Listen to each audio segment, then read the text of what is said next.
Altes sê net vir my, hoe gaan die Protea se toetsspan verskil van die eendagreeks? Dit verskil nogal baie. Daar kom 'n hele paar ouens van Suid-Afrika wat nie in die eendag of T20 reekse gespeel het nie. Alvaro Petersen kom om die beurt saam met Graeme Smith te begin.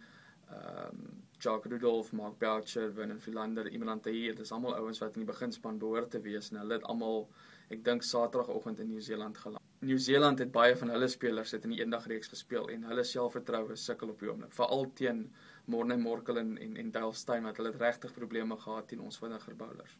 So ek dink nie dit beteken veel vir die Suid-Afrikaanse span, die dat ons skoonskip gemaak het in die eendagreeks nie, maar ek dink dit beteken wel baie vir Nieu-Seeland en ek dink hulle sukkel tans met hulle selfvertroue. Nieu-Seeland is tans 8ste gekeer op die internasionale toetsranglys uit 9 uit. Net Bangladesh is onder hulle. Selfs die West Indies wat in die laaste 10 jaar baie swak was, word hoër geag as Nieu-Seeland.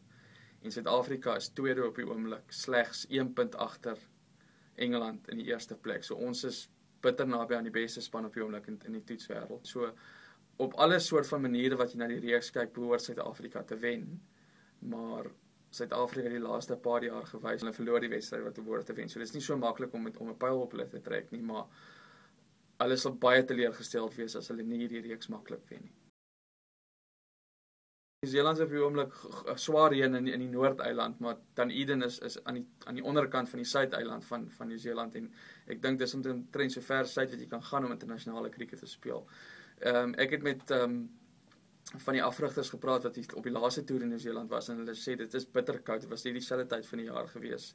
En dit was verder noord gewees. Hulle sê Nieu-Seeland, jy weet, die ouens het omtrent al hulle truie en klere gelyk aangehad want hulle het so koud gekry. So Nieu-Seeland se somers is ook koud, so dis moeilik om te sê en ons sal maar sien hoe die golfblad gaan lyk. Weet, Nieu-Seeland is 'n land waar hulle gewoonlik die golfblad voorberei om die tuisspan te help. So ek sal nie verbaas wees as dit 'n baie stadige golfland gaan wees om Morne Morkel en Dale Steyn soort van hok te slaan nie. Ek dink Suid-Afrika behoort die reeks 2-0 te wen. Hulle sal baie teleurgesteld wees as hulle sukkel en selfs as Nieu-Seeland het nog net 4 keer in hulle geskiedenis Suid-Afrika 'n toets gewen. So ek dink nie hierdie keer gaan dit 'n groot verandering wees nie.